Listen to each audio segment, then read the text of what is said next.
വിവിധ ആവശ്യങ്ങൾ ഉന്നയിച്ച് BSNL മുഴുവൻ ജീവനക്കാരും അഖിലേന്ത്യാ വ്യാപകമായി പണിമുടക്കി. കാഞ്ഞങ്ങാട് BSNL ഓഫീസിന് മുന്നിൽ വെച്ച് നടന്ന ധർണ SNEA ജില്ലാ സെക്രട്ടറി KV ചന്ദ്രൻ ഉദ്ഘാടനം നിർവഹിച്ചു. അതുപോലെ തന്നെ ഒട്ടേറെ സാമ്പത്തികമായിട്ടുള്ള തീരുമാനങ്ങൾ എടുക്കാൻ വേണ്ടിയിട്ട് ഇവിടുത്തെ മാനേജ്മെന്റിന് കഴിയുന്നില്ല എന്നുള്ളതാണ് സ്ഥിതി. നമ്മുടെ ഈ BSNL സെറ്റപ്പിനെ സംബന്ധിച്ച് പ്രകീർത്തിച്ച് പറയുന്ന മാധ്യമങ്ങളും അതുപോലെ തന്നെ ജനപ്രതിനിധികളും ഓർക്കേണ്ട ഒരു വിഷയമുണ്ട്.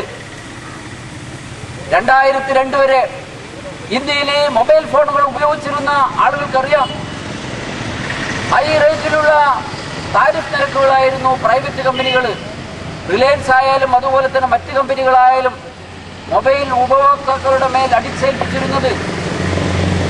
അത് മാത്രമോ, വിളിക്കുന്ന ആള് ഹൈ റേറ്റിലുള്ള താരിഫ് കൊടുക്കണം എന്നുള്ളതിനുപരി വിളിക്കപ്പെടുന്ന ആളും ചാർജ് കൊടുക്കേണ്ട കാലമുണ്ടായിരുന്നു. അങ്ങനെയുള്ള ഒരു സാഹചര്യത്തെ അടിച്ചോടിച്ചത് ആരാണ്? മൊബൈൽ രംഗത്തേക്ക് BSNL സെറ്റപ്പ് കയറിയതിന് ശേഷം മാത്രമാണ്. വിളിക്കപ്പെടുന്ന ആളും ചാർജ് കൊടുക്കുന്ന സാഹചര്യമൊക്കെ തന്നെ ഉപേക്ഷിക്കാൻ വേണ്ടിയിട്ട് ഇവിടുത്തെ മൊബൈൽ രംഗം അടക്കി വാണിരുന്ന പ്രൈവറ്റ് കമ്പനിക്കാര് തയ്യാറായത്. ഇത് പല ആളുകൾക്കും അത് മറന്നുപോയിരിക്കുന്നു.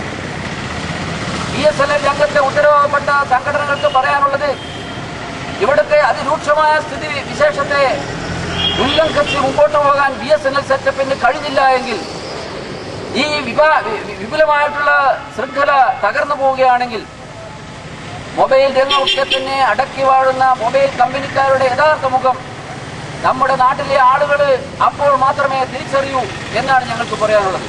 BSNL സംരക്ഷിക്കുക, തടഞ്ഞുവച്ച ആനുകൂല്യങ്ങൾ പുനഃസ്ഥാപിക്കുക തുടങ്ങിയ നിരവധി മുദ്രാവാക്യങ്ങൾ ഉയർത്തിയാണ് പണിമുടക്ക് നടത്തിയത്. CM സുരേശൻ, BSNL EU ജില്ലാ assistant secretary K Sajeevan, A Narayanan എന്നിവർ സംസാരിച്ചു.